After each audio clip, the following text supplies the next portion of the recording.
Good evening, dear friends, and welcome to Watson's Margins. Edward here, grateful as always for your quiet company. Tell me, is there paper near you tonight? A notebook, perhaps, or a letter set aside for later? There is something in the nearness of ink and page that sharpens the mind wonderfully. Watson understood this. He trusted the written word above almost everything, and knew that what is recorded honestly can never truly be suppressed. Do subscribe. So you never miss an evening with us. Now settle in. For as reason itself teaches, the truth does not disappear. It simply waits to be read. You'll find the Watson's Margins Spotify channel linked in the description below. Chapter 1. The Snowbound Commission. It is a peculiarity of my long association with Mr. Sherlock Holmes that the cases which have most firmly lodged themselves in my memory are not always those which commanded the widest public attention. Many of the affairs I've chosen to set down in these pages were never reported in the newspapers, and a considerable number were attended by circumstances so delicate that I have allowed years to elapse before committing them to paper at all. The matter which I am about to relate belongs precisely to that latter class. I record it now not from any desire for sensation, but because it illustrates, as well as any case in my experience, that quality in Holmes which I have always found most remarkable, his absolute refusal to permit the imposing figure of respectability to obstruct his view of the truth. The January in question was among the bitterest I can recall. London had been seized by a cold of peculiar ferocity. The Thames was not frozen, as it had been in the legendary winters of a former century, but the streets were slicked with ice that defied the efforts of every sand-cart the borough could muster, and the fog, when it descended in the evenings, carried with it a damp chill that penetrated even the most substantial overcoat. I had been confined to our Baker Street rooms for the better part of 3 days by a bronchial complaint which Mrs. Hudson treated with warm broths and ill-concealed maternal concern, and which Holmes treated with the serene indifference he habitually extended to all matters outside the domain of criminal investigation. Holmes himself had been in indifferent spirits. He had concluded a minor affair involving a forged bill of lading some 10 days previously, and since that time had found nothing to engage the full machinery of his intellect. He had smoked a great deal, played the violin at hours calculated to disturb the household, and had twice sent Wiggins and his irregulars upon errands which he subsequently declared unnecessary. I knew from long experience that this restlessness was a more reliable barometer of his inner condition than any outward sign, and I confess I'd begun to watch him with a degree of quiet apprehension. It was on the evening of the 14th of January, as I sat by the fire with a medical journal open and unread upon my knee, that Mrs. Hudson knocked and entered, with an expression of mild perturbation. "There is a gentleman downstairs, Mr. Holmes," said she, "a Mr. Braithwaite, who says the matter is urgent.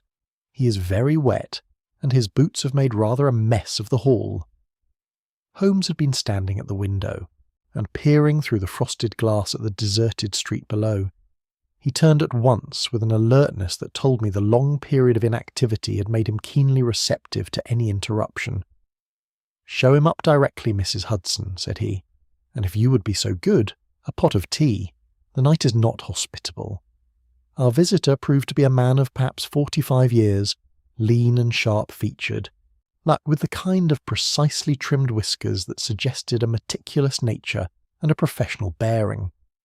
His coat was of good quality but thoroughly soaked about the shoulders, and he carried his hat in his hand with the crumpled air of a man who has been travelling in some discomfort. He had dark, rapid eyes and a set to his jaw that conveyed both intelligence and present anxiety. "Mr. Holmes," said he, stepping forward and extending a damp hand, "my name is Lionel Braithwaite, and I'm a barrister at law with chambers in Gray's Inn. I must apologise for arriving unannounced and at this hour, but I've been deliberating all afternoon whether to come to you, and the matter has now reached a point where I cannot delay further." "Pray sit down, Mr. Braithwaite," said Holmes, directing him with a gesture toward the chair nearest the fire. "You have come from a cab rather than on foot, though you're wet about the upper body only." which suggests your journey was not long, but that the cab lacked adequate side curtains. You have been in some professional distress for at least 2 days, judging by the state of your left thumbnail, which you have been worrying at, a habit of the anxious legal mind. And I observe that you have attempted, not altogether successfully, to compose your expression before knocking on our door. None of which signifies, tell me what brings you here. Braithwaite stared for a moment, then produced a small, thin smile. I was warned that you were direct, said he. Very well, I shall be equally so. He accepted the chair, and when Mrs. Hudson had brought the tea and withdrawn, he set his hat upon the floor and folded his hands upon his knee with the air of a man marshalling a brief. You are perhaps aware, he began, of the name Sir Alister Fenwick. Holmes inclined his head. A retired magistrate. Considerable reputation. Blackthorne Manor, I believe, in the Wiltshire direction. The same. Sir Alister has been presiding in an informal but legally recognised capacity over a private judicial inquiry concerning a disputed inheritance. The matter involves the estate of one Percival Mercer, deceased, and there are competing claims of some complexity. I myself represent one of the claimant parties. The inquiry was convened at Blackthorne Manor 3 days ago, on the 11th of January, for the purpose of hearing testimony and examining documentary evidence, after which a formal recommendation was to be prepared for submission to the relevant court. And something has gone wrong, said Holmes. Something has gone catastrophically wrong, said Braithwaite with sudden feeling. The inquiry was conducted over the course of a single afternoon. A court reporter, a Mr. Edwin Lowe, was present throughout and prepared a stenographic transcript of the entire proceedings. This transcript is a legal document of the first importance. Without it, the inquiry has no formal existence, and the proceedings cannot be laid before the court. Sir Alister placed the completed transcript in his private escritoire in the study immediately after the hearing, locked it securely and retained the key upon his own person. The following morning, when he went to retrieve it, the document was gone. There was a pause. Holmes set down his teacup with great deliberateness. Gone, he repeated, vanished entirely. The escritoire was locked and showed no sign of interference. The study windows were bolted from within. No person had departed the house or arrived at it, for the simple reason that a snowstorm of the first severity descended upon that part of Wiltshire that same evening, and has not relented since. All roads to and from Blackthorne Manor are impassable. The company remains entirely stranded at the manor even as I speak to you. Then how? Said I. Have you reached London? Braithwaite glanced at me with a brief nod of acknowledgment. I departed before the full force of the storm descended, Mr. Holmes. I had business in town that morning and left early. Before the inquiry had properly concluded, I received the summary of proceedings by telegraph, as best the lines would permit, and learned of the disappearance in the same fashion. I have been attempting to reach the manor ever since without success. I am, in effect, cut off from the scene of the crime as surely as if I were on the other side of a wall. Who remains at the manor? Asked Holmes. Sir Alister himself as host and presiding authority, his niece, Miss Clara Fenwick, who lives under his roof, Colonel Hugh Mercer, a family associate and one of the parties connected at some remove with the inheritance dispute, and Mr. Edwin Lowe, the stenographer. He paused. All 4 of them, Mr. Holmes, had access to the study at various points.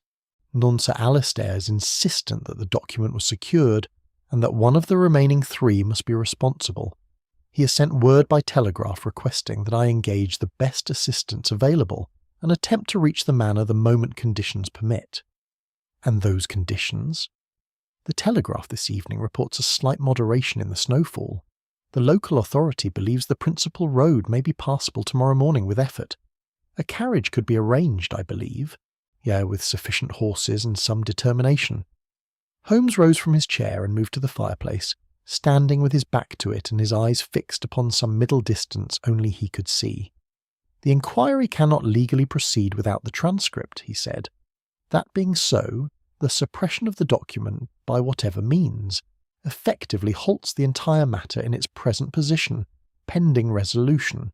Someone at that manor wished the inquiry halted, That is the beginning of it. The rest depends upon observation." He turned to me. "Watson, are you sufficiently recovered for travel? The night air will be cold and the roads, I imagine, execrable." I set down my journal. "I am quite well enough," said I, which was perhaps not entirely true, but which Holmes accepted without demur. "Excellent." He turned back to Braithwaite.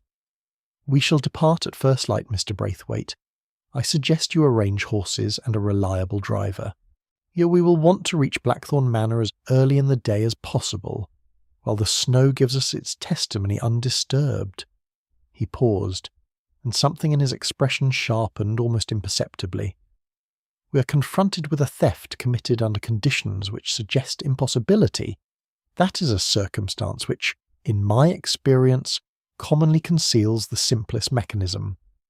Braithwaite left us shortly after, visibly relieved, with arrangements made for the morning.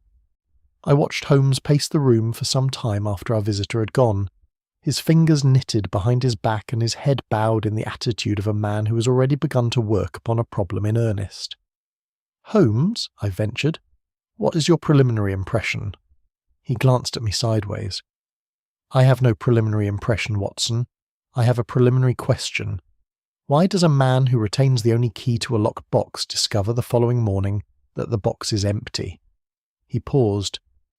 "There are very few satisfying answers to that question. One of them is considerably more interesting than the others." He said no more that evening, but I observed that he did not touch his violin, and that he sat for a long while staring into the fire with an expression of quiet, concentrated attention that I had learned, over many years, to regard as the most productive state of his remarkable mind. Chapter 2. The Company at Blackthorne Manor. We departed Baker Street before the city had properly stirred itself into wakefulness. The sky above the rooftops was the colour of old pewter, and the streets were so thickly silenced by overnight frost that our carriage wheels produced a muffled, peculiar sound, as though the city had wrapped itself in flannel against the cold. Braithwaite had been as good as his word regarding the horses. We had 4 of them, strong-necked bays whose breath clouded in great white plumes, and a driver named Cartwright, who had the wide-shouldered stoicism of a man long accustomed to weather that would discourage most of his profession. Holmes sat opposite me with his travelling coat buttoned to the throat and his attention directed outward, though I doubted the passing countryside held any genuine interest for him. And he was in that particular state of arrested concentration which I had come to recognise as his manner of keeping the mind deliberately still and uncluttered before it was required to perform. He spoke very little during the first hour of our journey, and I did not press him. The country beyond London grew progressively more difficult. By mid-morning the roads had narrowed, and the drifts to either side reached the height of the hedgerows they had buried. Cartwright earned his fee twice over on that journey, navigating by instinct and local knowledge through stretches where the road existed only in theory beneath a continuous white surface. We passed through 2 villages, each apparently deserted, and forded a shallow stream whose usual bridge had been rendered impassable by accumulated ice. It was past midday when Blackthorne Manor first appeared, set upon a slight rise above a broad shallow valley that the snow had reduced to an undifferentiated whiteness. The house was of the late Georgian period, solid and 4 square, built of a grey stone that the winter light rendered almost indistinguishable from its surroundings. A line of bare elms marked the approach, no wheel tracks disturbed the drive, no footprints crossed the wide apron before the entrance. "No one has left since the snow set in," said Holmes, leaning forward as we drew up. "And no one has attempted to." He appeared to find this significant. We were admitted by a manservant of extreme gravity, and shown without delay into a long drawing-room, where a fire had been built up with the generous abandon of a household trying to assert normality under uncomfortable circumstances. The company was assembled there, and they presented themselves to my observer's eye with a particular self-consciousness of people who have spent too many days in unwilling proximity to one another. Sir Alister Fenwick rose first to greet us. He was a tall man in his middle 60s, lean and upright, with a head of white hair worn rather long and the measured, deliberate manner of a man who had spent decades upon the bench. His face was handsome in an austere fashion. And he bore the disappearance of his transcript with a dignified indignation that sat very naturally upon his features, as though he had rehearsed it somewhat. "Mr. Holmes," said he, with the brief nod of a man who acknowledges necessity without relishing it, "I am grateful for your promptness, and for your willingness to venture out in such conditions. I must tell you at once that I consider this a grave matter, not merely the inconvenience to the inquiry, but the affront to the administration of justice which such an act represents." "Quite so," said Holmes pleasantly. "I should like to see the study presently." Miss Clara Fenwick was introduced next. She was a woman of perhaps 30, composed in her bearing with that quality of self-possession which may in some persons indicate coldness, but in her appeared to rest upon a more considered foundation. She was not pretty in any conventional sense, but her eyes were steady and her expression was the one I admired most in either sex, that of a person who observes carefully before speaking. She greeted us with brevity and evident intelligence. Colonel Hugh Mercer stood by the window with a slightly displaced air of a man accustomed to more active occupation than a Snowbound Manor house afforded. He was broad across the shoulders, weathered in the face, and wore his silver hair cropped close in the military manner. He had a genial directness about him which I found instinctively sympathetic. "You will want to look at everything, I expect," said he to Holmes, stepping forward with his hand extended. "I am entirely at your disposal. I will tell you frankly that I am not sorry you have come, as the atmosphere in this house has been, under the circumstances, a trifle oppressive." This last remark produced a visible stiffening in Sir Alistair, which the Colonel appeared not to notice. The final member of the company, Mr. Edwin Lowe, was a spare, precise little man of 50 or thereabouts, with the ink-stained fingers of his trade and an expression of chronic professional discomfort. He was plainly in a state of some agitation, though he managed it quietly, and he shook Holmes's hand with an earnestness that conveyed how personally he had taken the whole affair. "My professional reputation, Mr. Holmes," said he, "rests entirely upon the reliability of my transcripts. I prepared that document with the utmost care. Whatever has become of it, I must ask you to bear in mind that it left my hands in perfect order." "I shall bear it very carefully in mind," Holmes replied. We were shown the study after luncheon, a meal taken in civil but slightly strained silence. It was a well-appointed room on the ground floor, south-facing, with a large partner's desk before the window and bookshelves running the length of the inner wall. The escritoire in question stood against the far wall to the right of the fireplace, a handsome old piece in mahogany, with a slant-top lid and a brass lock of good quality. It had been opened for our inspection, and I peered into its interior while Holmes moved around it in a slow, deliberate circuit, his hands clasped behind him. "The key remained on your watch chain, Sir Alistair?" Holmes asked, without looking up. "Throughout the night. I removed it only when I unlocked the escritoire the following morning. And you observed nothing unusual about the lock?" "Nothing whatsoever." Holmes produced his lens and applied it to the lock's face, then to the brass fittings of the lid, and then, with a stillness that signalled particular attention, to the interior of the lid itself. I watched him without speaking, knowing from experience that questions at such moments were rarely welcome. The study windows were of the sash variety, set deep in the stone. Holmes examined the latches, both engaged from within, and then looked out at the snow beneath the sills, which lay in an unbroken and perfect surface. He straightened and turned back to the room. "The snow beneath these windows has not been disturbed," he said, with the quiet air of a man confirming what he had already expected. "There has been no entry and no exit from this room by that route.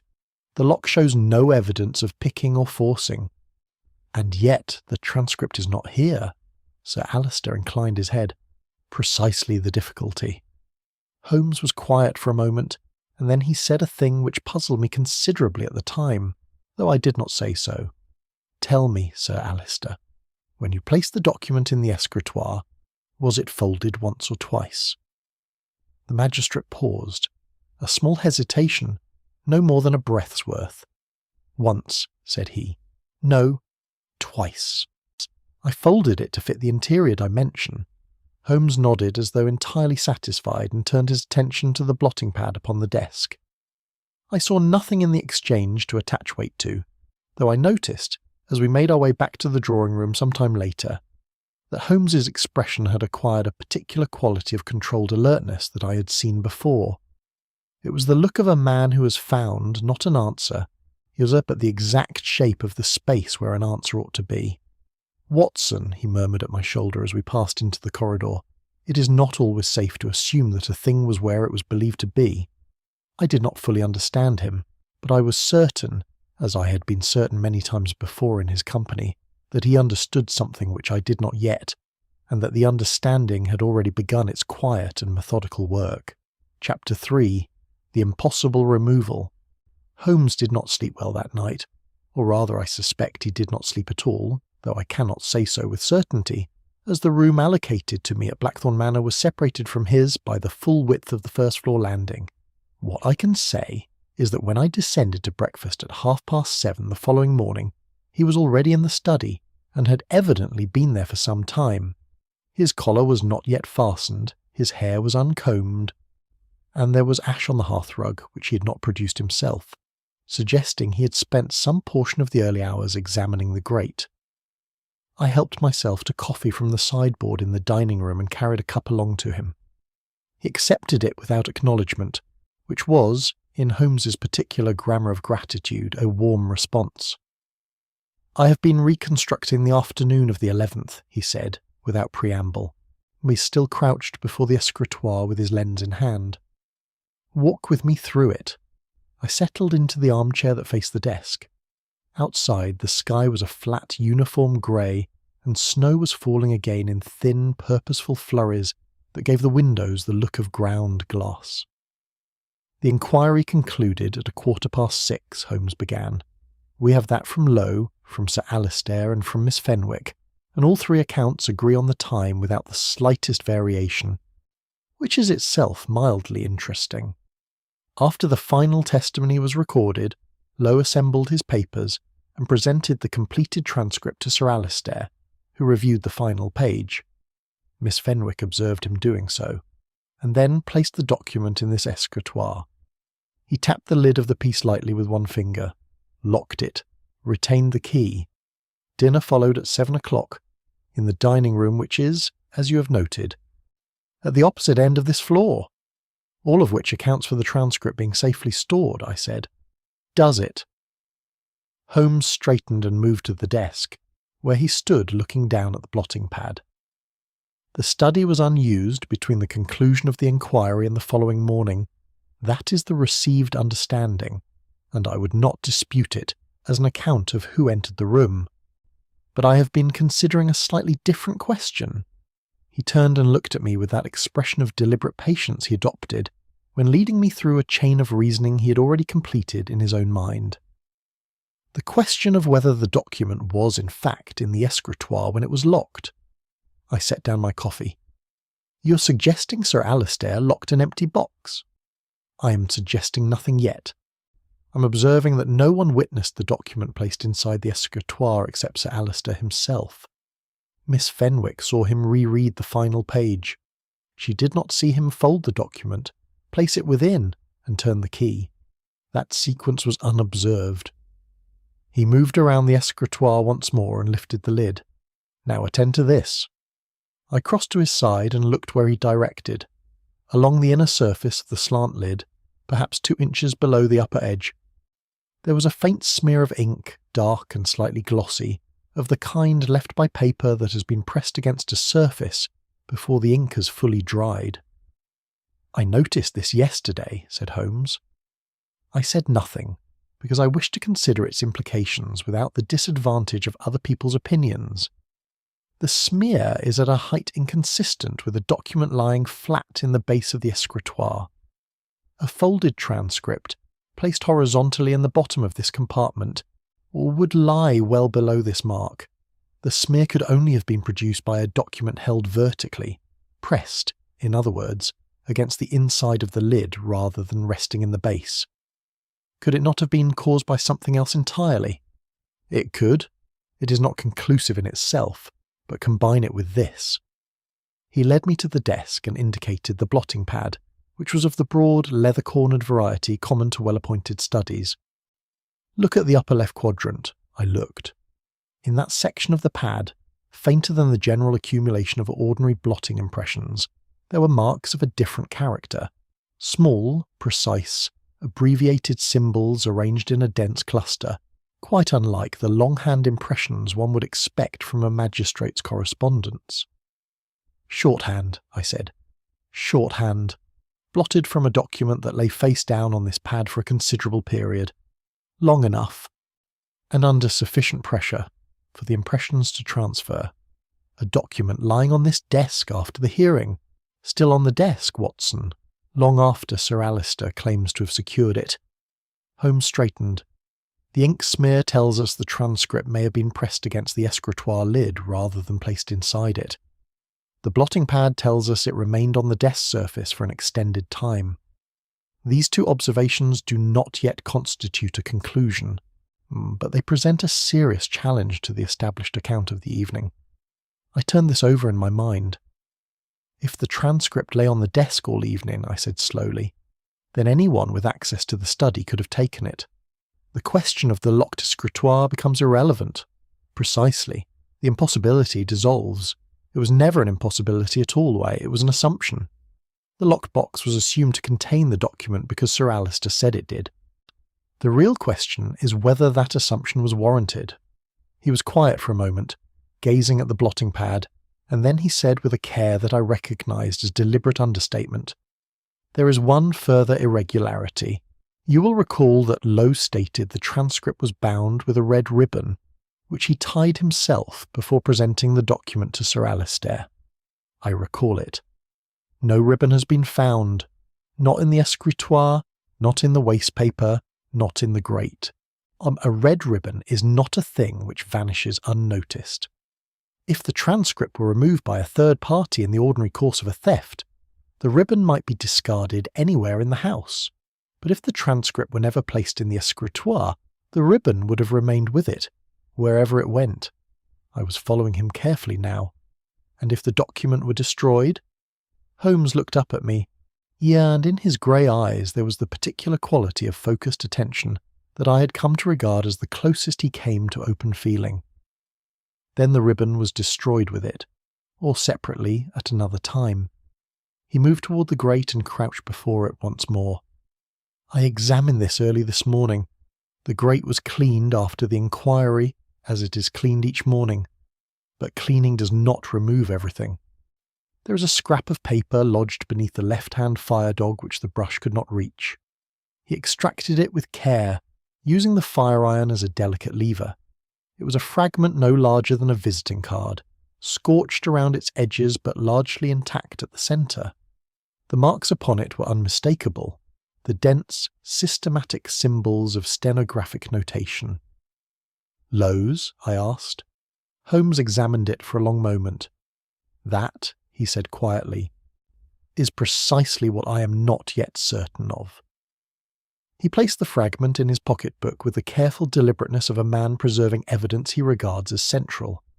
Then he stood and brushed his knees and looked about the room one final time with the expression of a chess player who has established his pieces upon the board and is now prepared to open play.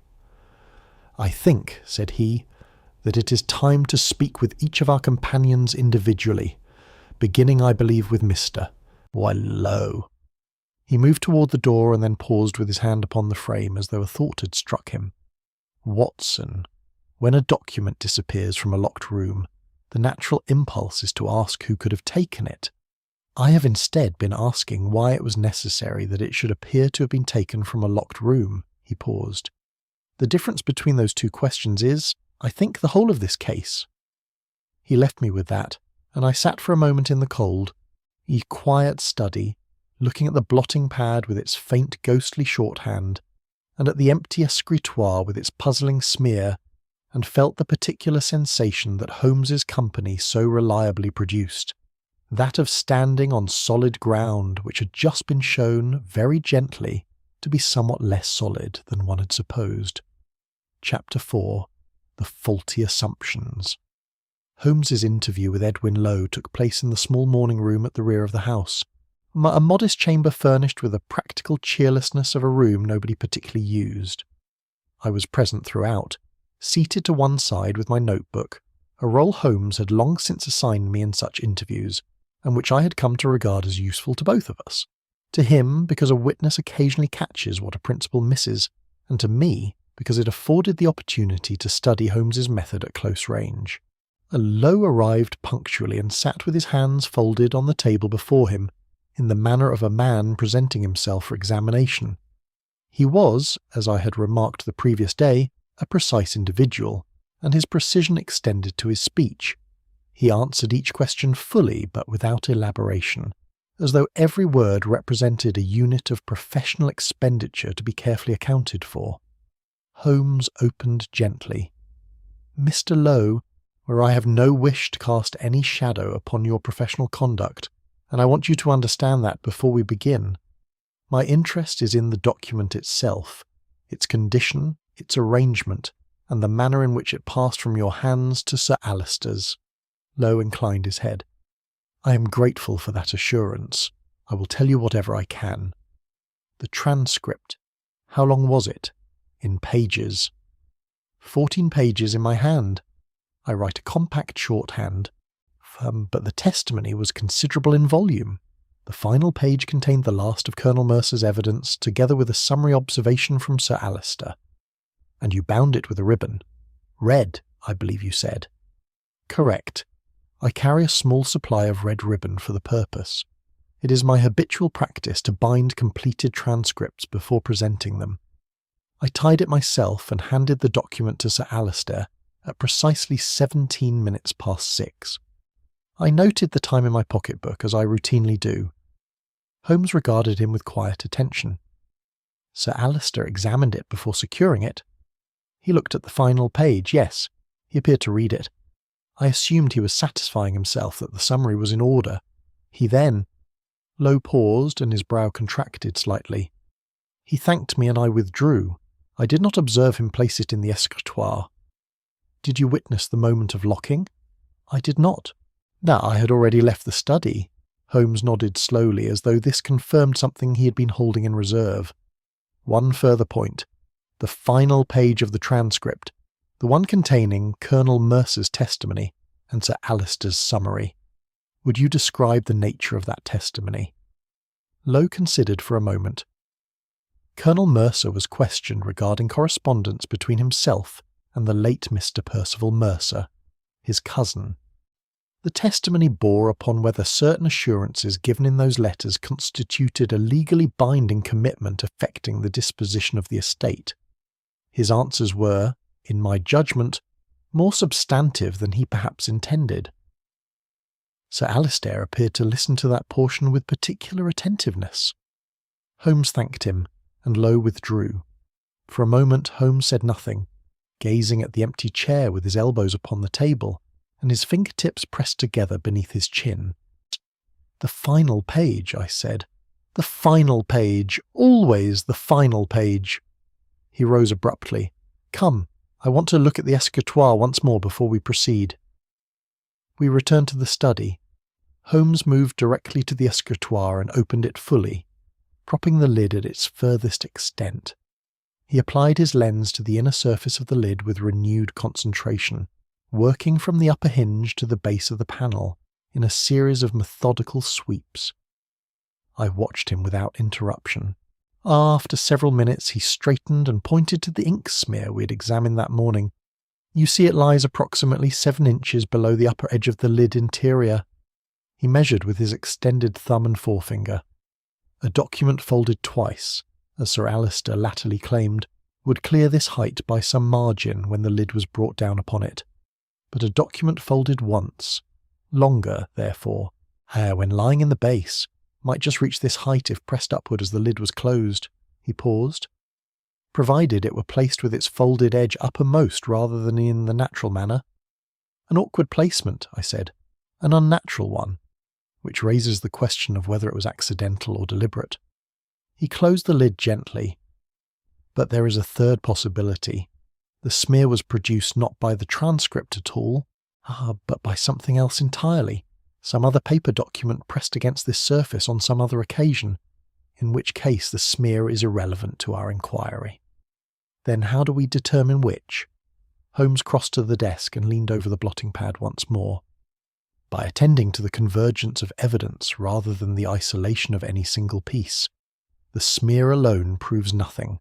The blotting pad impressions alone prove nothing. The missing ribbon alone proves nothing. But when three anomalies all point in the same direction, the probability of coincidence diminishes considerably. He straightened and turned to look at me with a directness that signalled a change of tone.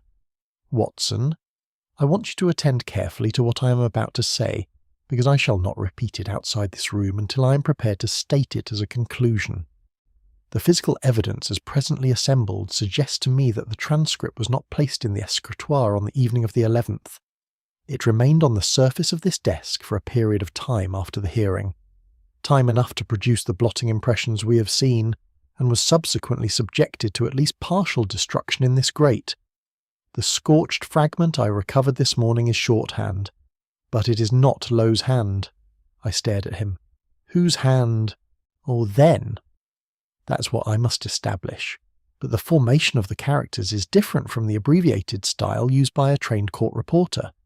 These symbols are cruder, more deliberate, the work of a person who knows the system imperfectly, and was copying rather than transcribing." He paused. "Someone attempted to reproduce shorthand notation. Why would a person do that, Watson, unless they wished to create a document that could be mistaken for the original transcript? Or a portion of it?" Before I could answer, we were interrupted by the sound of raised voices from the direction of the drawing room. Holmes was through the door before I had properly risen from my chair, and I followed him along the corridor at something approaching a run. We found Colonel Mercer standing before the fireplace with his face darkly flushed and his hands clenched at his sides, and Sir Alister opposite him with an expression of cold, magisterial displeasure. Between them, as in the attitude of a man who has involuntarily ignited a conflagration, stood Braithwaite's clerk, a young man who had accompanied us from London and who had apparently been conducting a routine inventory of the room in his employer's interest. "I will not stand here and be looked at as though I were a felon," Mercer was saying, with a controlled fury that impressed me more than an open outburst would have done. "I entered this study briefly on the evening of the inquiry to retrieve a cigar case I had left during the hearing. I remained no more than 2 minutes. I touched nothing that was not my own property. If that constitutes criminal behaviour in this household, then I shall require a rather different class of lawyer than the one presently engaged." Sir Alister's voice was measured and glacial. "The fact remains, Colonel, that you had access, as did every person in this house." Holmes had paused in the doorway during this exchange. He now advanced into the room with perfect composure, as though he had encountered a mild but interesting meteorological phenomenon. "Colonel Mercer," said he pleasantly, "I shall require a conversation with you this afternoon at your convenience. Until that time, and I would ask that both you and Sir Alister refrain from discussing the matter between yourselves further." He looked at each man in turn with the calm authority of a surgeon, indicating that the patient is not yet to be disturbed. "There is a great deal still to be examined, and I find that premature conclusions, once spoken aloud, have a tiresome tendency to harden into certainty." Neither man spoke. Mercer unclenched his hands by a visible effort. Sir Alister turned away toward the window. Holmes caught my eye on his way back to the door, and in the brief private glance he directed at me, there was something I had learned to read with reasonable accuracy over the years. Not satisfaction exactly, but the particular quality of alertness that accompanied a mind working at full pressure upon a problem that had just become, in some respect, more interesting than it had been a moment before. Chapter 5. What Was Seen. And the afternoon light at Blackthorne Manor had a particular quality in winter, flat and retreating, as though the sun were withdrawing from an engagement it had never fully committed to. By 2 o'clock it lay at a low angle across the snow-covered grounds, throwing long blue shadows from the elms and lending the whole prospect a beauty that sat in curious contrast to the atmosphere within the house. I stood at the drawing-room window for a few minutes before Holmes summoned me. watching a single crow pick its way across the white expanse of the south lawn with the air of a man crossing a room he does not own, and I thought, not for the first time, that there was something about an isolated house in winter that stripped its inhabitants of their ordinary protections and left them rather more visible than they might have wished. Holmes had arranged the individual interviews with a tact that I recognised as deliberate strategy. By conducting them separately and in sequence, he prevented the natural human tendency toward collaborative recollection. That phenomenon, familiar to any medical man who has taken a patient history from a family, by which one person's account gently reshapes another's until all accounts resemble each other too closely to be individually useful. He saw each person in the morning room and asked me, on this occasion, to wait outside. I did not demur. There are moments in Holmes's method when a second presence in the room introduces a self-consciousness in the subject that costs more than it yields. He spoke first with Sir Alister, then with Miss Fenwick, then with Colonel Mercer, and finally once more, briefly, with Lowe.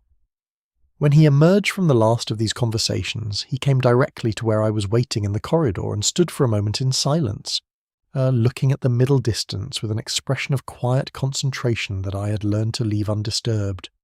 "Walk with me," he said at last.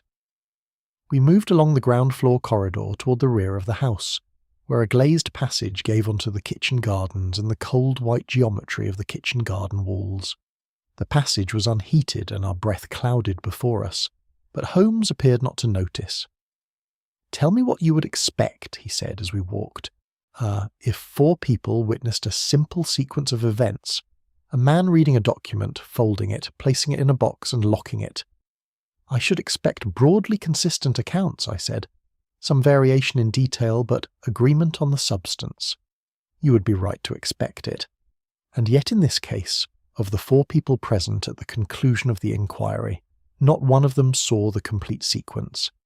Lowe, as we established this morning, left the study before the document was secured. Miss Fenwick observed Sir Alister reading the final page, but was attending to her own papers, and looked away before he'd finished. Colonel Mercer states that he was already in conversation with Braithwaite near the door, and paid no attention to what Sir Alister did at the desk. Braithwaite himself, of course, had already departed. He paused. Each witness saw a fragment. Not one of them saw the act of placing the document in the escritoire and locking it. "Then Sir Alister's account is entirely uncorroborated," I said. "Entirely, which brings me to something rather more interesting." He stopped at the end of the passage and turned to face me.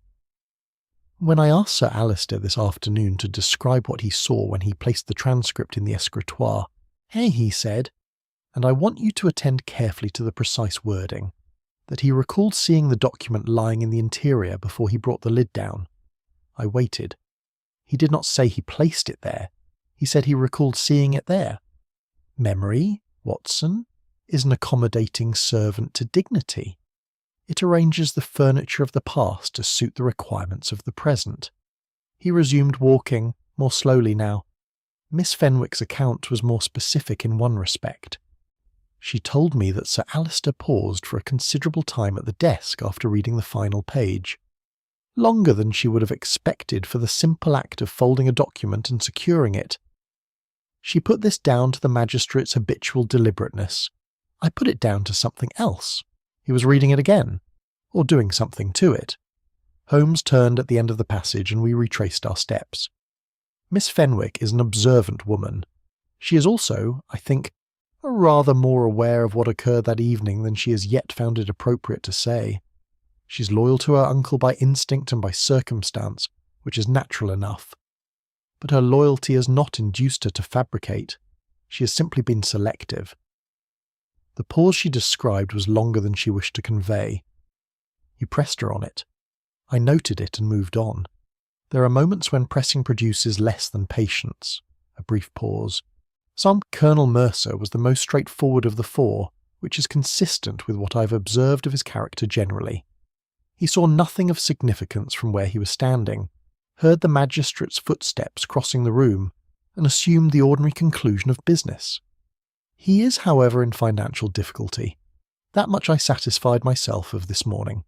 which provides a motive for wanting the inquiry resolved in a particular direction, or whether that motive has been acted upon is a separate question. You do not think him guilty? Holmes glanced at me sideways.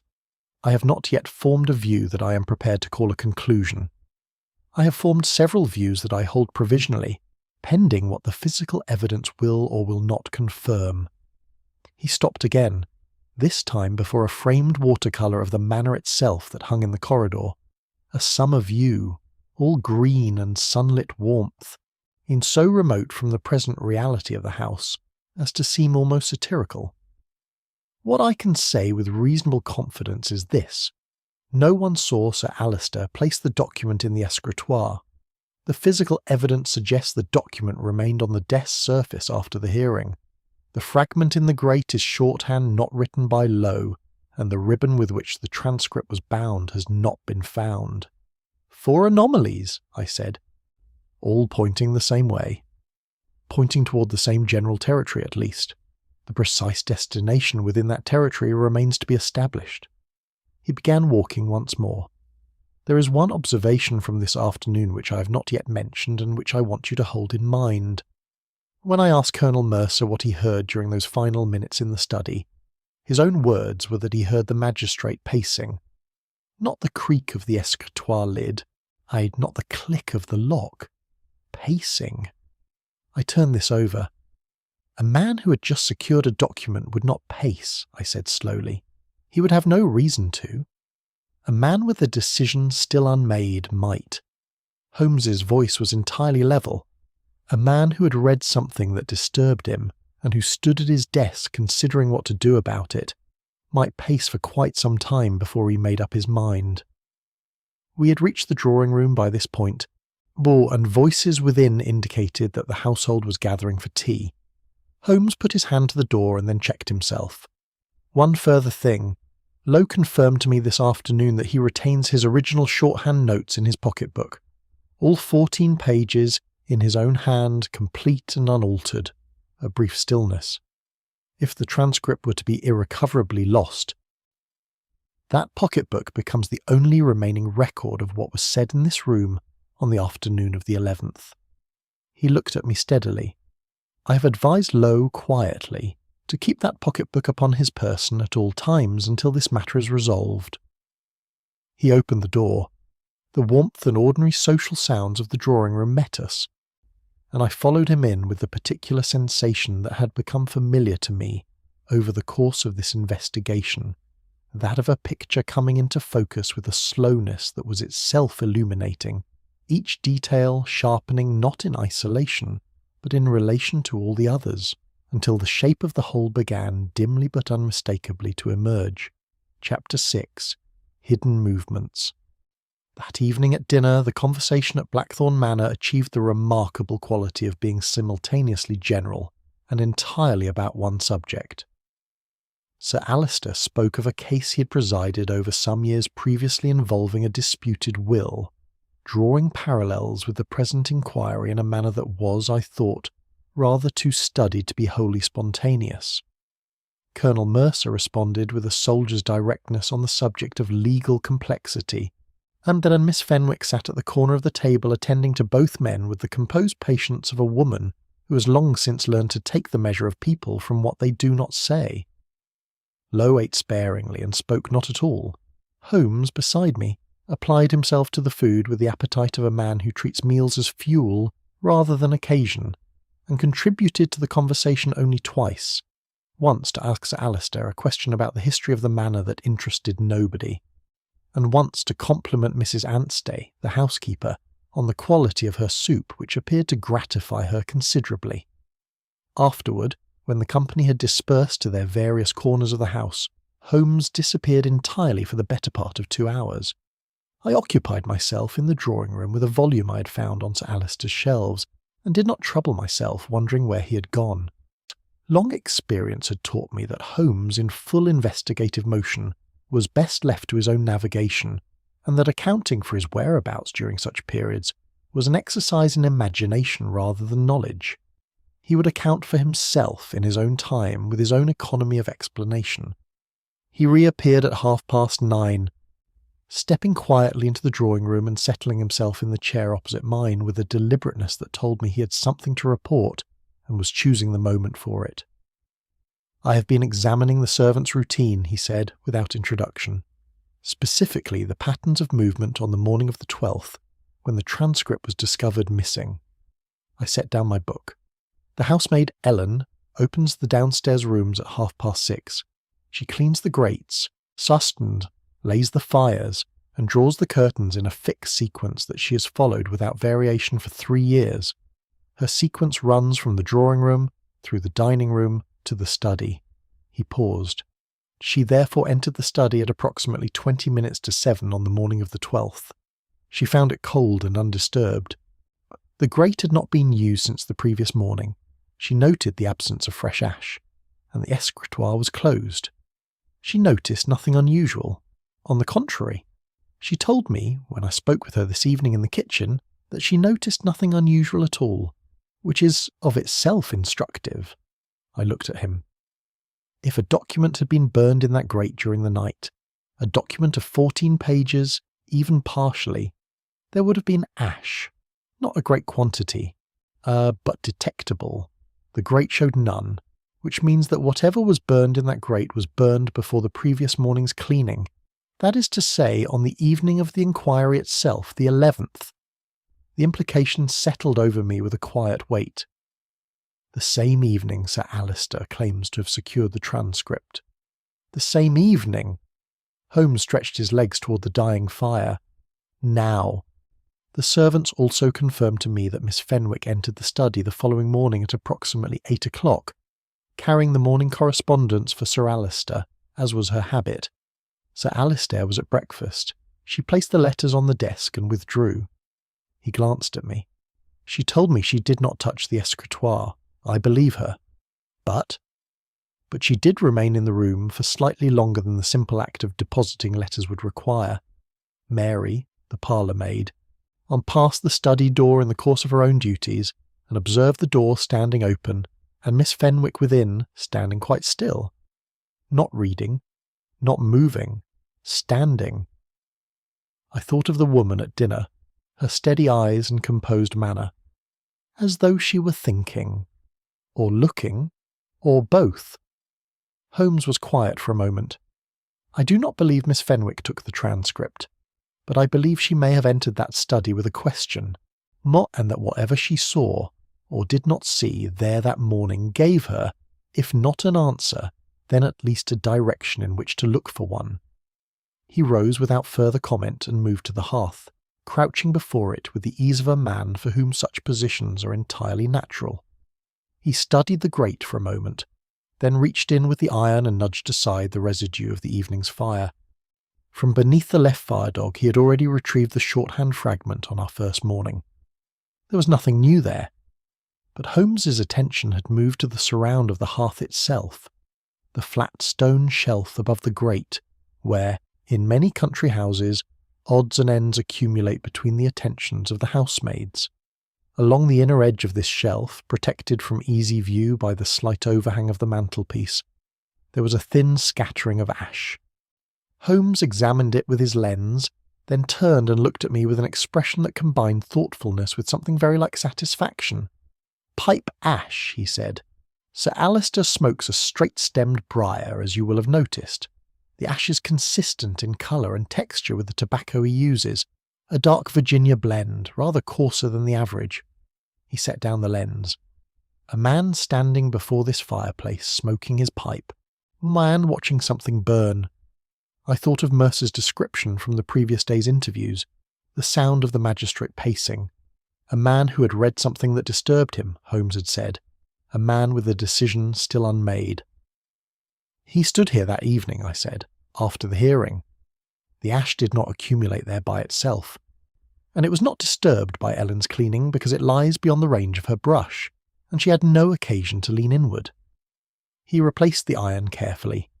"He stood here, Watson, quite possibly for a considerable time, and the fire did the work he required of it." I was silent for a moment, turning over the accumulation of evidence in my mind, the blotting pad impressions, the ink smear, the missing ribbon, the great ash from the evening of the 11th, and now the pipe ash of a man standing in vigil over his own destruction of evidence. And the fragment we recovered, I said, the shorthand in a hand not Lowe's. Holmes nodded slowly. That fragment puzzles me most of all, because it suggests a second document, something written in an imitation of shorthand, either before or after the transcript was burned. Why would a man who has already destroyed the original feel the need to produce a crude copy? He looked at the fire. Unless the copy was not intended to substitute for the original, but to serve an entirely different purpose. He said nothing further for a time, and I did not press him. The fire crackled and diminished, and the wind outside the manor had risen again, pressing at the windows with a persistence that seemed, in that quiet room, almost purposeful. It was only as we made our way upstairs some time later that Holmes paused on the landing and spoke once more, in the low, considered tone he used when offering an observation he wished to fix in the record. One question remains which the physical evidence alone cannot answer, he said. Why go to the trouble of imitation when destruction would suffice? He looked at me steadily. There is only one class of answer to that question. The imitation was intended to be found, and a thing which is intended to be found is intended to be used against someone. He turned toward his room. I stood on the landing a moment longer, listening to the wind and thinking, with a growing and unpleasant clarity, of Colonel Mercer's flushed face before the fireplace that afternoon, and of the cold, composed expression on Sir Alister Fenwick's as he had looked upon his guest. Chapter 7. The Convenient Discovery. The morning of our third day at Blackthorne Manor arrived with a change in the weather that was more psychological than meteorological. The snow had ceased overnight, and the sky had opened into a pale, washed blue that the countryside received with an almost audible relief. The drifts remained deep and the roads impassable, but the quality of the light had altered, sharper, more honest, with none of the muffling greyness that had attended our first 2 days, and I noticed that the household moved about the manor with fractionally less of the suppressed tension that confinement and suspicion had induced. It was the kind of morning that encourages a cautious optimism, and I distrusted it on that account. I had slept better than I expected and came downstairs to find the breakfast room empty, except for Lowe, who sat at the far end of the table with his pocketbook open before him and a cup of cold tea at his elbow, reviewing his notes with the focused absorption of a man reassuring himself that something valuable has not been lost. He looked up when I entered, exchanged a few words of the routine variety, and returned to his pocketbook. I poured my coffee and left him to it. Holmes had not yet appeared. This was not unusual. His hours when engaged upon a problem bore no reliable relationship to those of ordinary domesticity.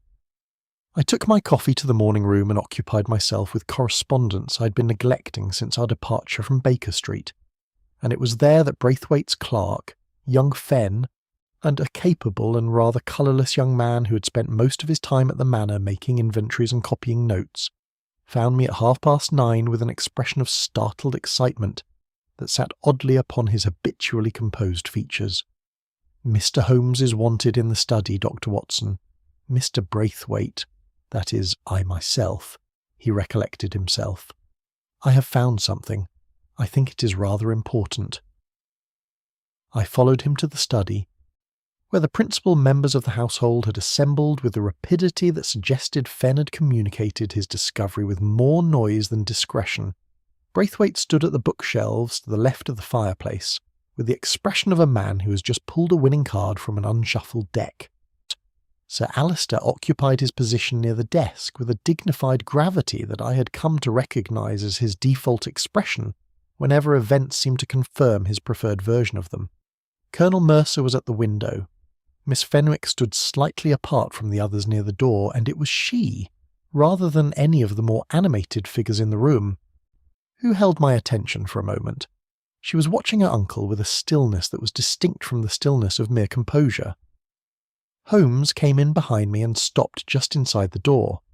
I saw his gaze travel across the assembled company with the swift registering quality of a camera shutter before settling on the bookshelves. Fenn crossed to the shelves and reached behind the second row of volumes, a deep shelf on which a rank of leather-backed periodicals had been set, and withdrew a small sheaf of papers with the care of a man handling something fragile. He laid them on the desk. "I was completing the room inventory Mr. Braithwaite asked for," said Fenn, with the earnest precision of a young man aware that he is giving evidence. "I reached behind the periodicals to check the depth of the shelf, and my fingers encountered these. They were pushed flat against the back panel." Braithwaite took them up and examined them with rapid professional attention.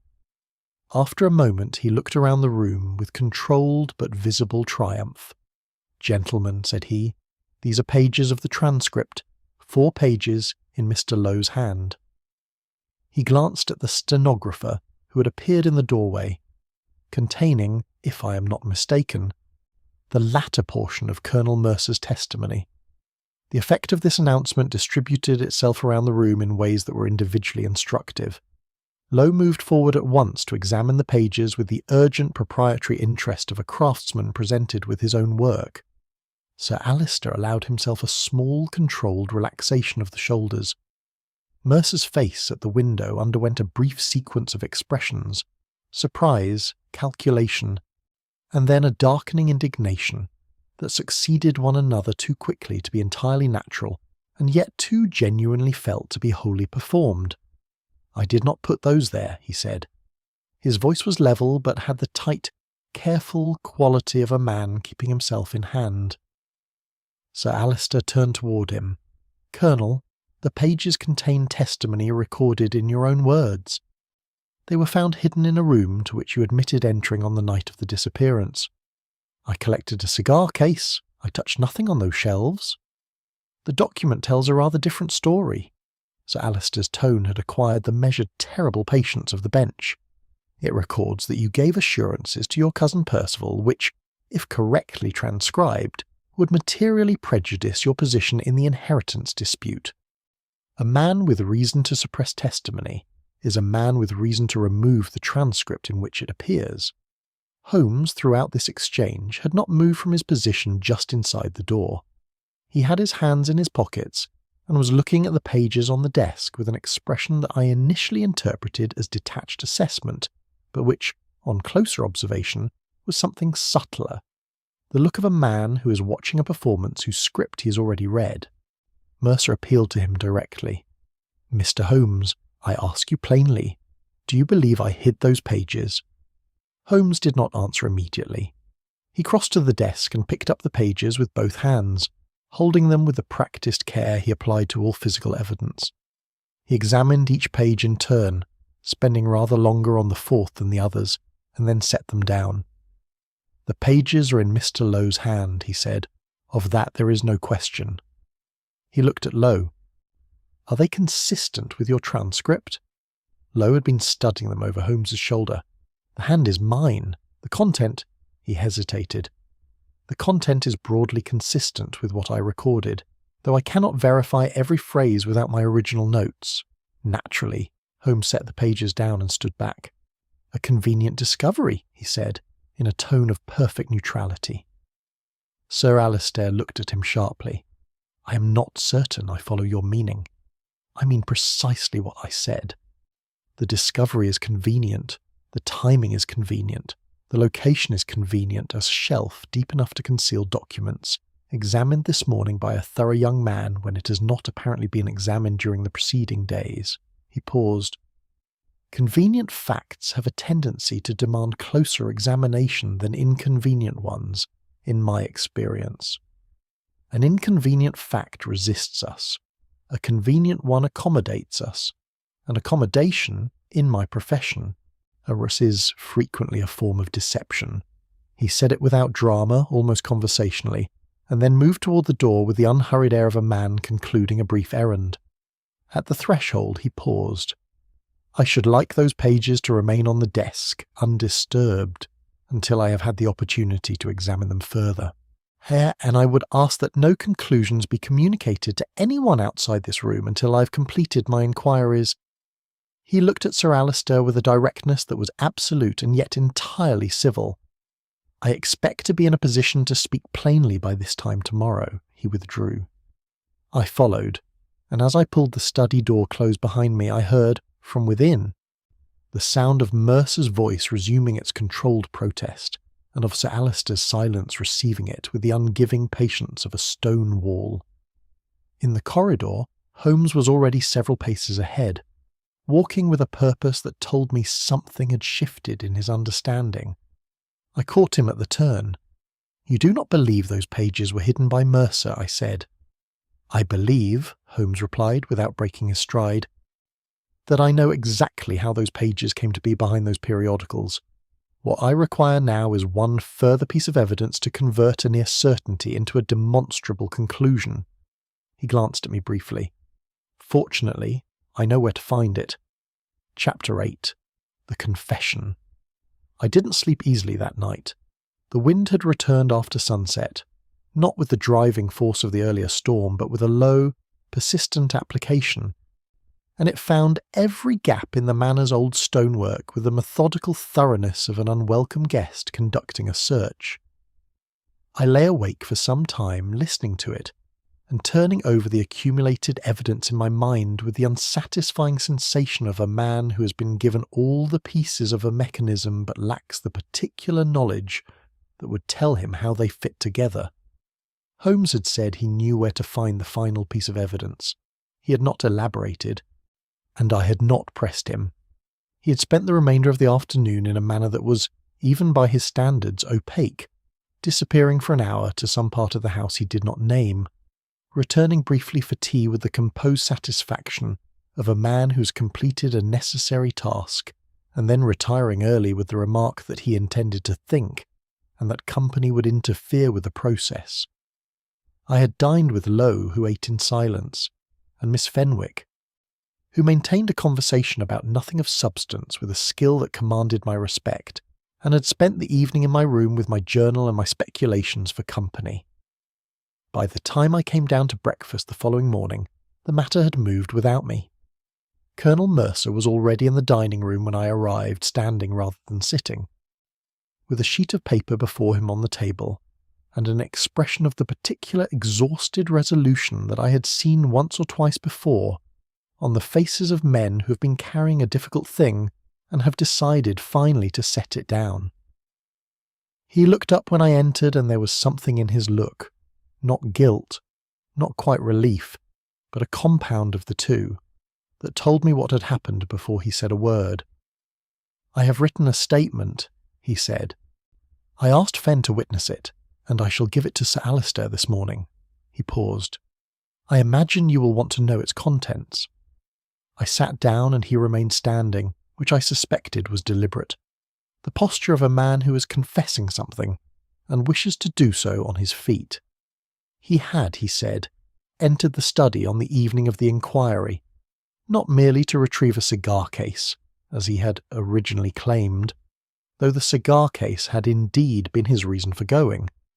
Having entered, and finding the room momentarily empty, Sir Alister had stepped out briefly into the corridor, he had seen the transcript lying on the desk, unguarded, and had read a portion of it, specifically the portion concerning his own testimony. He had known immediately that what he'd said during the inquiry, however candidly intended, could be construed in a manner damaging to his position in the inheritance matter. He had considered, for what he described as the longest 2 minutes of his life, whether to take the document. He had not done so. He had replaced it exactly as he had found it and withdrawn from the room. "I touched it," he said. "I read it. I contemplated stealing it, and I decided against. That is the sum of what I did, and I will swear to it." He looked at me steadily. "But I cannot explain those pages behind the bookshelf, and I cannot explain why the document disappeared. And I understand perfectly well how the circumstances appear." I asked whether he had told any of this to Holmes. "Mr. Holmes came to my room last night at 11 o'clock, said Mercer, with a brief, dry expression that was not quite a smile. He appeared to know most of it already. He asked me to write the statement. A pause. He was not unkind about it. He said that a man who considers dishonesty and rejects it has done more than half his duty. I thought that a reasonably generous view of the matter. Holmes appeared in the dining-room doorway at that moment as though the subject of his name had summoned him. which, in my experience of him, was not entirely coincidental. He had a talent for arriving at moments of significance that I had ceased to attribute to chance some years previously. He was dressed, alert, and carrying his pipe in the manner of a man who has already had a productive morning. "Colonel Mercer," said he, with a civil nod. "The statement is written?" "It is." "Good. I should like you to deliver it to Sir Alister after breakfast in the presence of Miss Fenwick and Mr. Lowe. Not privately." He met Mercer's questioning look with an even gaze. "I have a reason for asking which will become apparent." Mercer agreed without demur. There was about him the subdued cooperativeness of a man who has already made the hardest decision the morning required of him, and finds subsequent ones comparatively manageable. The delivery of the statement took place in the drawing-room at 9 o'clock. Sir Alister read it with the careful attention of a magistrate reviewing a document, and here I noted, not for the first time, how completely and naturally the judicial manner sat upon him, how little it cost him to inhabit authority. When he had finished, he set the statement on his knee and looked at Mercer with an expression of measured conclusion. "This confirms what the evidence already suggested," said he. "You were in the study. You handled the document. You had motive and opportunity." He paused, with the gravity of a man delivering a considered judgment. "I consider this matter substantially resolved." "Do you?" said Holmes. It was said quietly, from the chair beside the window where he had been sitting throughout with his legs crossed and his pipe between his fingers, and it was said in a tone that was entirely without confrontation. But the room felt it.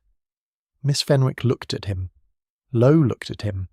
Even Mercer, who had perhaps most reason to want the matter considered resolved, looked at him with an attention that had not been there a moment before. Sir Alister turned toward Holmes with a careful courtesy. "You have reservations. Mr. Holmes?" "I have one or two observations which I have not yet shared with the company," Holmes replied. "They would not delay us long, but I think they bear upon the matter sufficiently that you would not wish them left unspoken." He rose and set down his pipe. "I should like to conduct one final examination of the study before we consider ourselves finished. I would ask everyone present to accompany me." Sir Alister considered for a moment. He was not, I thought, a man accustomed to being redirected, and the request carried in it, despite Holmes's impeccably civil delivery, a quality of the irresistible. He inclined his head. "By all means," said he. We moved as a group along the corridor, and I fell into step beside Holmes at the rear of the small procession. He was looking straight ahead with an expression of controlled focus, and there was about him that particular quality of contained energy that I had learned to recognize as the immediate precursor to the revelation of everything he had been holding in reserve. "Holmes," I murmured, low enough for no other ear, "you do not believe Mercer's statement resolves it?" "Mercer's statement," he replied, equally quiet, "is entirely truthful and entirely innocent. It confirms his presence and nothing more." A brief pause. "It has also, I rather think, served its purpose by demonstrating to someone in this party that confessions, once made, acquire a momentum of their own." He glanced at me sideways. "Observe Sir Alister carefully in the study, Watson. Note not what he says, but where he looks, and when." He said no more. Before us, Sir Alister Fenwick led his small household toward the room in which, Holmes had said the previous afternoon, he intended to speak plainly by this time tomorrow. Tomorrow had arrived. The corridor was quiet except for our footsteps and the last complaints of the subsiding wind, and I followed Holmes into the study with the knowledge, as certain as anything I had felt in his company, that what was about to occur in that room would not resemble what any of the people before us were expecting. Chapter 9. Holmes Reconstructs the Truth. The study received us all with the impartial silence of a room that has witnessed more than it has been given credit for. Yes, someone had built up the fire that morning, and it burned with a steady warmth that was at odds with what was about to take place within. The discovered pages lay on the desk where Holmes had left them. The escritoire stood closed against the wall. The windows admitted the thin winter sunlight at a low angle, throwing the room into a relief of brightness and shadow that struck me, in retrospect, as almost theatrical in its appropriateness. Holmes moved to the centre of the room without haste and stood with his back to the fireplace facing the assembled company. Sir Alister had taken the chair behind the desk with the instinct of a man reclaiming his territory. Miss Fenwick stood near the bookshelves. Colonel Mercer had placed himself beside the window with the self-contained quiet of a man who has already paid his reckoning and waits to see what others owe.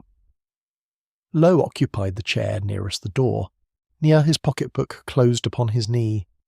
I stood to Holmes's left and I held my notebook, though I was not certain I should need it. Some testimonies inscribed themselves.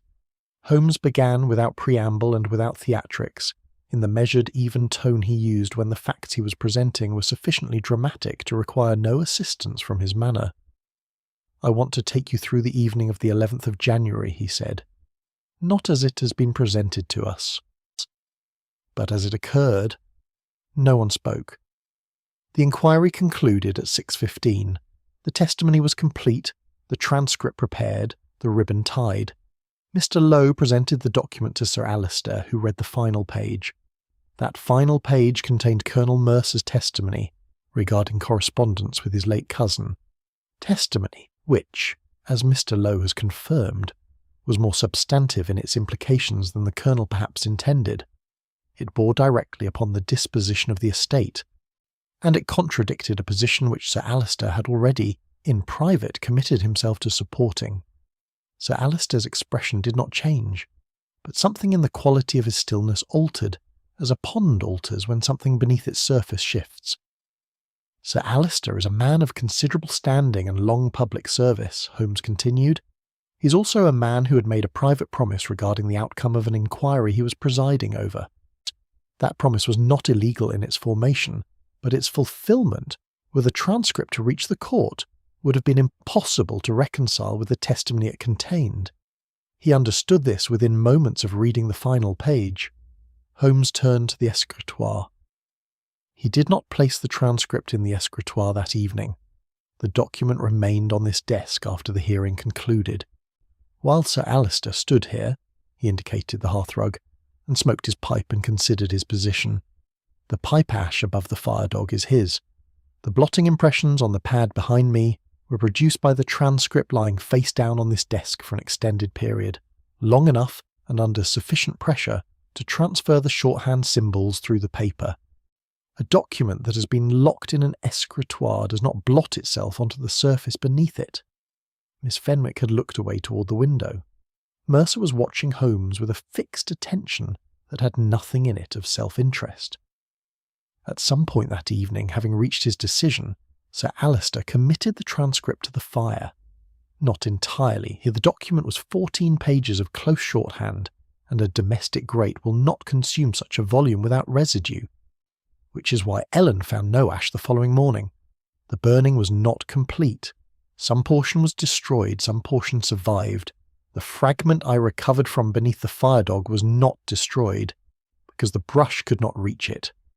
Holmes produced his pocketbook and withdrew the scorched scrap, holding it so the room could see it.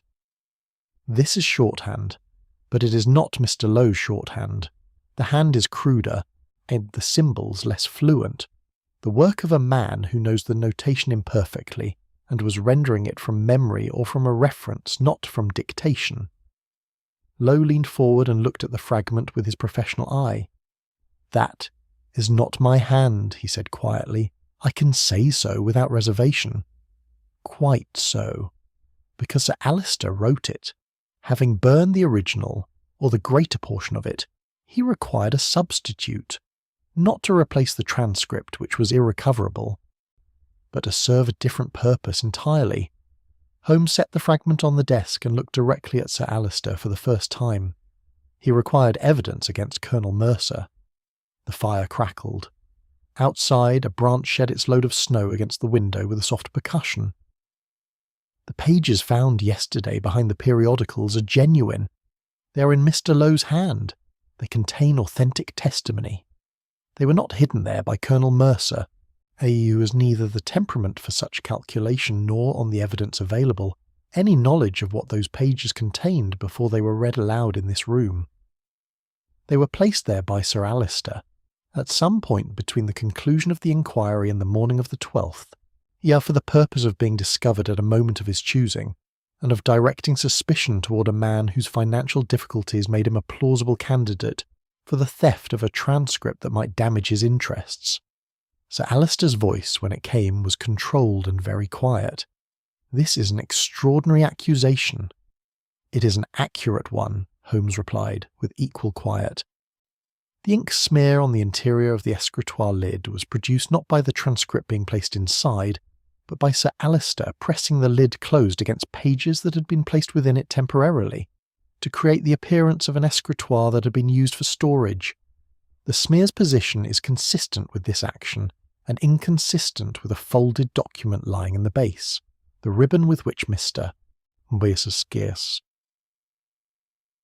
Low bound, the transcript has not been found because it was destroyed with the document or separately, and nothing has been planted in its stead, an oversight which is, of itself, instructive.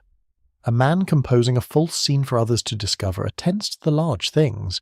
He does not always think of the ribbon. The room was very still. "You ask me," Holmes continued, looking at Sir Alister, "whether I had reservations about accepting Colonel Mercer's confession as a resolution of the matter. I had rather more than reservations.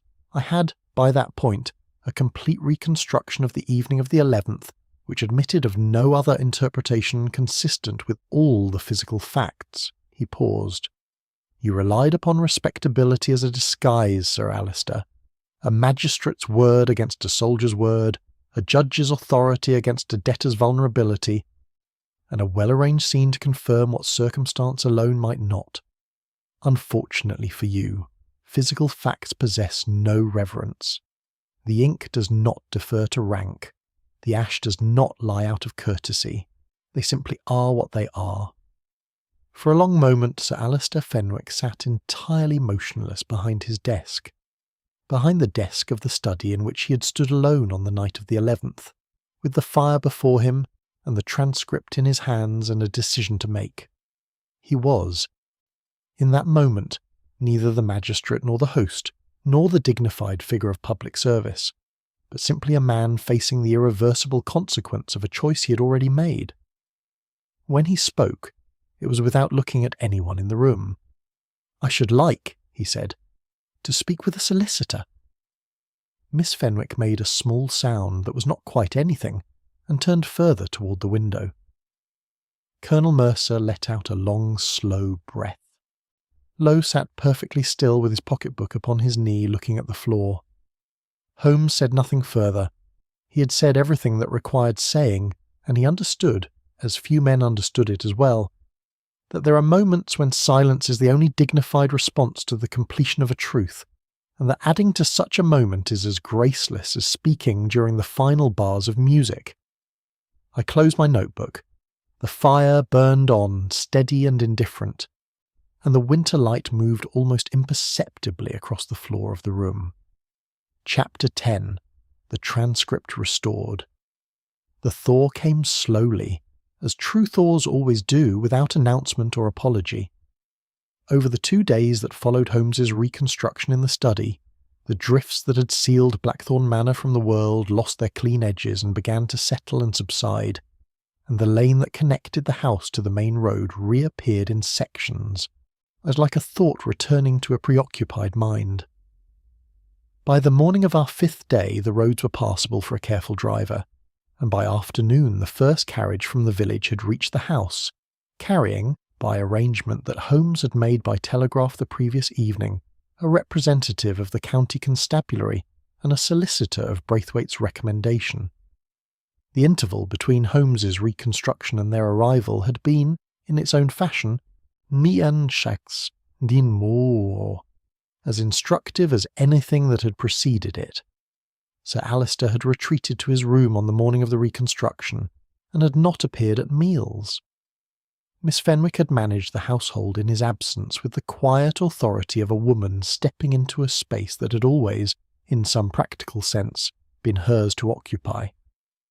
She was composed, as she had been throughout, but there was a difference in her composure now. It was no longer the composure of a woman maintaining a careful neutrality.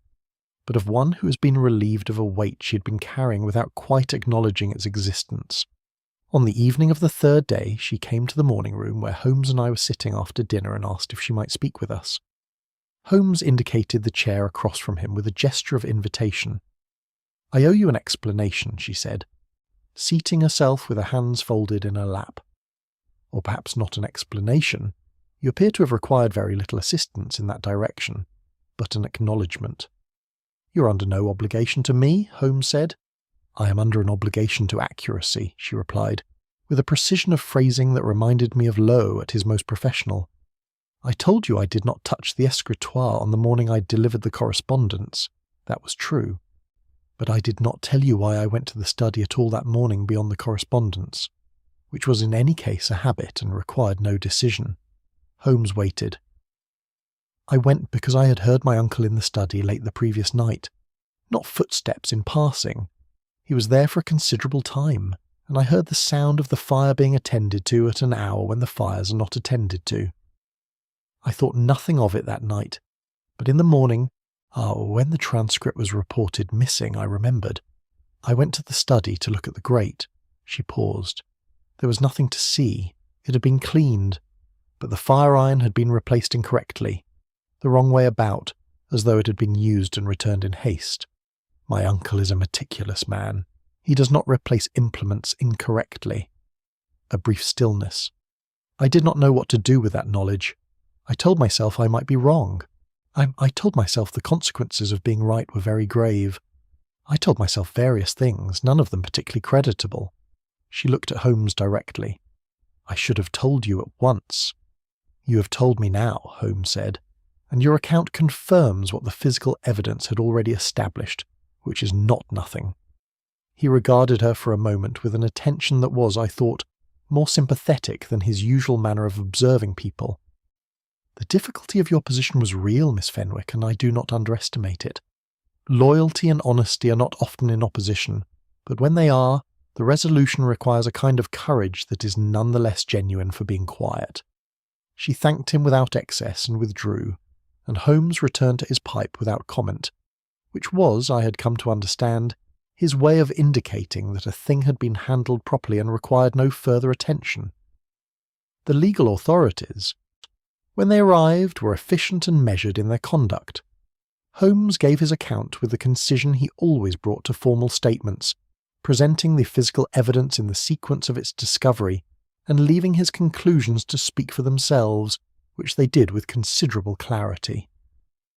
Sir Alister received the constabulary representative in his study with the door closed, reviewpuits, and whatever passed between them was not communicated to the rest of the household in any specific form, though its broad nature was evident enough. Braithwaite conferred at length with the solicitor and with Lowe, and it was from this conference that the resolution of the inquiry's practical difficulty emerged. Lowe, as Holmes had ensured, had retained his original shorthand notes throughout, all 14 pages in his own precise hand, and had carried in the pocket-book that had remained on his person since Holmes's quiet instruction 4 days previously. From these notes, undamaged and complete, he reconstructed the transcript in full over the course of an afternoon, working at the desk in the morning room with the methodical absorption of a craftsman repairing what carelessness has damaged. He presented the completed document to Braithwaite the following morning, signed and witnessed, and Braithwaite received it with the reverence of a man handling something that had cost rather more than its dimensions suggested. Holmes and I departed Blackthorne Manor on the morning after the authorities arrived, declining Sir Alister's standing invitation to remain, though Sir Alister himself was in no position to extend it, and accepting instead the warm and undemonstrative thanks of Miss Fenwick, the frank handshake of Colonel Mercer, and Lowe's rather touching expression of professional vindication. Braithwaite accompanied us as far as the village, and spoke throughout the journey of the case in the manner of a man still assembling its implications, which I thought would occupy him for some considerable time. The drive back to London was easier than our journey out had been. The countryside was still white, but the whiteness had lost its implacability, and here and there along the road the dark earth had begun to reassert itself at the verges and beneath the hedgerows. Holmes sat opposite me in a state of tranquil disengagement, that I recognised as the aftermath of concentrated effort, not emptiness, but a kind of earned quiet. He read a monograph he had produced from his coat pocket, made 2 pencilled annotations in the margin, and spoke only once during the first hour. "Watson," he said, without looking up from the monograph. "What is your summary of the matter?" I considered it for a moment. A man of reputation used that reputation as a screen. He supposed that the word of a magistrate, supported by manufactured evidence, would be sufficient to direct suspicion away from himself and toward a more convenient target. He nearly succeeded. "He very nearly succeeded," Holmes agreed. "The planted pages were well chosen and correctly executed. The false shorthand fragment was an error of overconfidence. He did not expect anyone to look for it, and still less to be able to read it. But his central mistake was earlier than either of those." He turned a page of his monograph. "He assumed that the absence of evidence of forced entry was itself evidence, that a locked box whose lock was intact must have contained what it was said to contain. It is a very common error. People confuse the security of a container with the certainty of its contents. Memory is an accommodating servant to dignity," I said, recalling his words from earlier in the case. He glanced at me over the monograph with something that, in a less habitually restrained man, might have been warmth. "Quite so." He remembered locking the transcript away because he needed to have done so, because a narrative in which he secured the document and another party stole it was the only narrative consistent with his innocence. The mind, when sufficiently motivated, constructs its memories accordingly. The physical facts, unfortunately, do not share the motivation. He returned to his monograph, and I turned to look out of the window at the recovering countryside. It was not until we were approaching London, with the familiar grey proliferation of the city gathering at the horizon, that I took out my notebook and began to set down the first of the notes from which this account has been composed. I was aware, as I have often been in Holmes's company, of the inadequacy of any written record to the texture of events themselves, to the cold study and the fire-dog ash, to the blotting pad's ghostly shorthand, to the silence in the room when Sir Alister finally spoke. But I set it down as faithfully as I could. I have said that this account was withheld from publication for several years after the events described, and the reasons for that will be apparent. The affair involved the reputation of a man who had, whatever his ultimate failure of integrity, served the law for the greater part of his life, and there were those connected with him for whom the exposure carried a private cost that no public interest required to be increased. These considerations delayed the record. They did not alter it. It was not cunning speech, but the quiet testimony of ink and ash which solved the mystery. Holmes taught me again, in that snowbound manner, that observation must discipline assumption, lest reputation stand where truth should be. The transcript was restored, the inquiry was concluded, and the snow in its own time continued to thaw. Holmes himself closed the matter with characteristic economy on the evening of our return. Here, when Mrs. Hudson had brought up the supper things and the Baker Street fire was burning in the manner it always burned, particular, familiar, entirely itself. "Watson," he said, reaching for his pipe, "it is rarely the disappearance of a document which matters most. It is the reason it must not be read." He said nothing further, and I did not ask him to. Some conclusions require no elaboration.